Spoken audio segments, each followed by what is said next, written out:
Nous avons mis en place un programme dans le cadre des fonds qui viennent avec le programme de réussite scolaire des écoles de Premières Nations. Le projet s'appelle Agir tôt, Wipet Tuteto en Innu.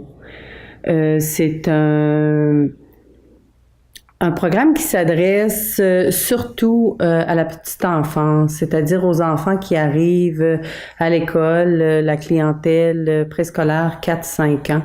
On peut même aussi aller jusqu'au premier cycle du primaire.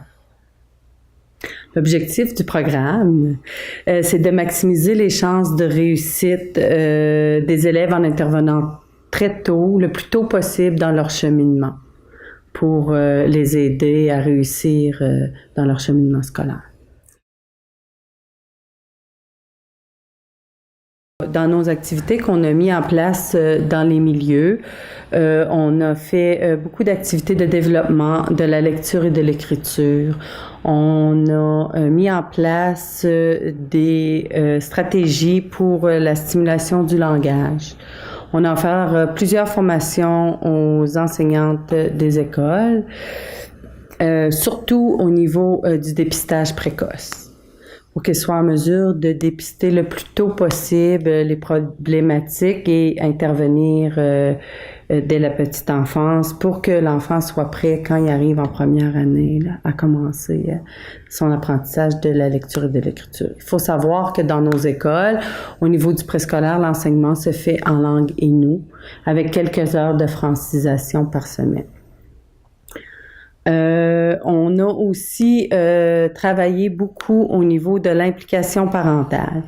On a tenté de bâtir du matériel pour nous aider à favoriser l'implication parentale, dont un sac à dos. On a travaillé sur un imagier aussi et un feuillet de transition pour lorsque les enfants arrivent à l'école. Dans les formations aussi qu'on a offert à nos enseignantes, on a offert une formation pour l'apprentissage par le jeu et le comité, en fait, qui est composé des ressources de chaque milieu, ainsi que la coordonnatrice de l'Institut Tchagabèche, ont travaillé ensemble, en collaboration, selon les besoins de chaque milieu, à concevoir à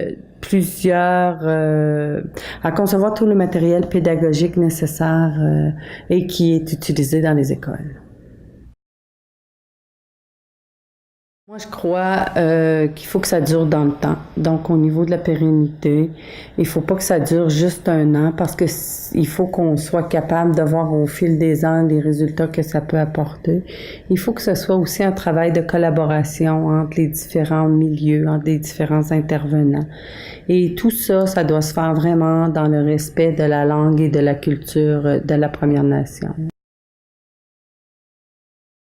En fait, nous, on se base surtout sur les commentaires reçus des enseignantes de première année suite à la mise en place de ce programme-là, qui ont vu souvent des différences au niveau de l'apprentissage des lettres, de la motricité qui aurait été travaillée aussi dans le programme pour le tracé des lettres. Et les commentaires disaient que les enfants arrivaient plus prêts à débuter une première année. Les acquis étaient mieux consolidés suite à la mise en place de ce programme-là. Ma vision, c'est une perspective beaucoup plus holistique que les programmes qu'on connaît, les programmes de la province qu'on utilise dans nos écoles. Et c'est aussi une approche où, au niveau des Premières Nations, on favorise beaucoup la persévérance. Donc, pour nous, pour évaluer la réussite de nos élèves, on n'établit pas un échéancier dans le temps. L'élève peut cheminer selon son propre rythme et on encourage cette persévérance-là.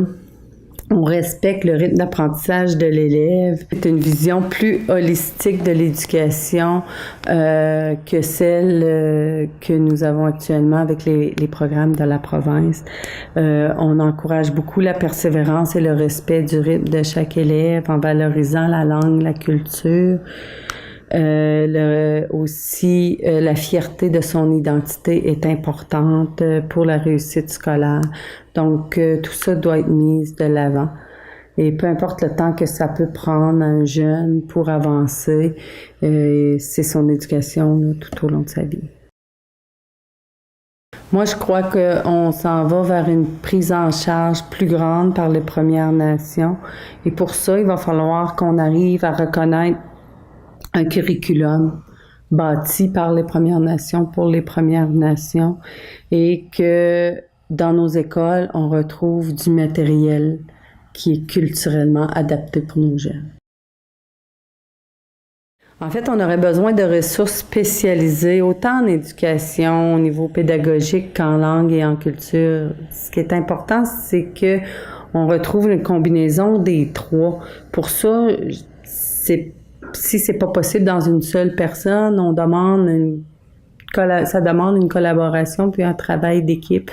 Donc, langue, culture, éducation doivent travailler ensemble pour mettre en place toute cette vision-là.